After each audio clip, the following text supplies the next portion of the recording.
At ngayon naman ay pupunta kami ng Kinabuhayan River.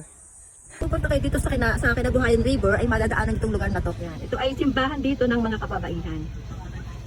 Yan. Ang Kinabuhayan River ay talagang napakataas na lugar. Halos katabi na ito ng bangkong kahoy.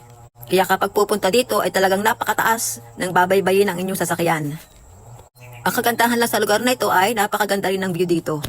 Maliwalas at napakarami pa ring mga puno. Pataas na kami ng pataas at yung Kinabuhayan ay talagang pabundok.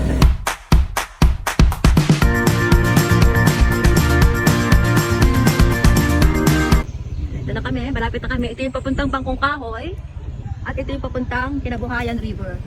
Marami rin ditong mabibiling mga gulay kasi ito ay taniman ng mga gulay. Malamig kasi ang lugar na ito kaya maraming gulay ang nabubuhay dito. Ito kami sa parking area. Bawal na kasing pumunta doon sa may malapit sa may river. Dito ay buhay na buhay ang negosyo kasi nga ay dinatayo rin ito ng mga mamamanata. Maraming mga namama. Talaga siguro ito ng tubig na kulang ito. Kumukuha kasi sila ng tubig dito. At iniinom. So ayan, may dali silang mga galon. Napalya po, bagong harvest. Maraming gulay. Yan, ito puso dito yan. Mga talisman ang tawag yata dito. Yan.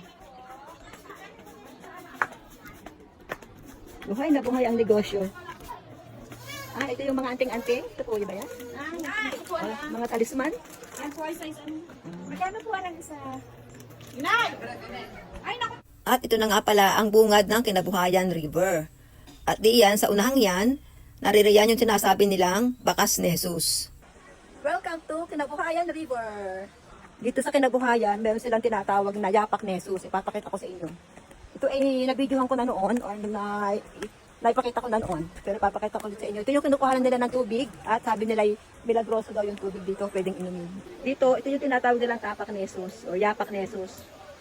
Pwedeng mag-wish diyan. Pagka nag-shoot yata yung coin na inihagis mo dyan at yung wish mo ay matutupad. Iniinom nila ang tubig diyan. Tingnan naman yung napakalinaw ng water dito. Yan, kumukuha siya ng water. Iniinom ang tubig dito. At doon sa banda roon, andun yung tinatawag nilang kuweba. Pero hindi na tayo pupunta doon sa kuwebang yun. At ang tubig, oh. Ganda. Ito po ba'y pumupunta doon sa Santa Lucia po? So ito palang tubig dito ay pumupunta doon sa Santa Lucia Falls na pinuntahan natin kanina. Ang daan dito ng tubig. Sabi ni Kuya. Ito ang Kinabuhayan River na dinarayo din ng mga namamanata tuwing mahal na araw. Sa paniniwala nilang ang tubig dito ay nakagagaling din ng mga karamdaman. Kalimitan din ng mga nadayo dito ay kumukuha ng tubig para inumin. Kung napansin ninyo yung mga galon na ibinebenta kanina, yun ay nilalagyan ng tubig ng mga turista o ng mga dumadayo dito para dalhin ang tubig kung saan man sila nakatira. Ayun yung kanilang grotto at dito ang kanilang kuweba. Yan yung cave. Hindi ko alam kung saan ang daan dyan. Yan, titignan ko kung mapupuntahan ko. Ayun yung kanilang kuweba.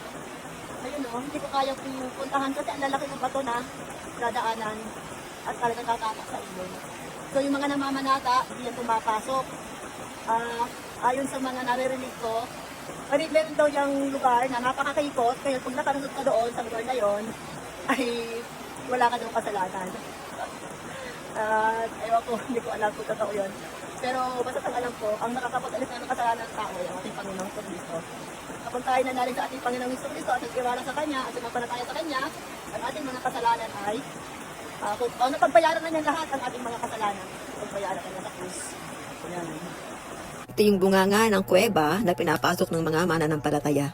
Mahirap puntahan kasi ay ang lalaki ng batong dadaanan mo. At kailangan ding matapang ka kung papasok ka dyan kasi madilim.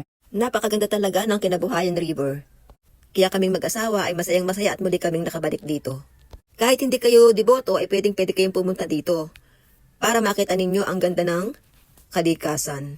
Napakaganda ng kalikasan na binigay sa atin ng ating Panginoong Jesucristo. Mula rito sa Kinabuhayan River, bye-bye po at God bless!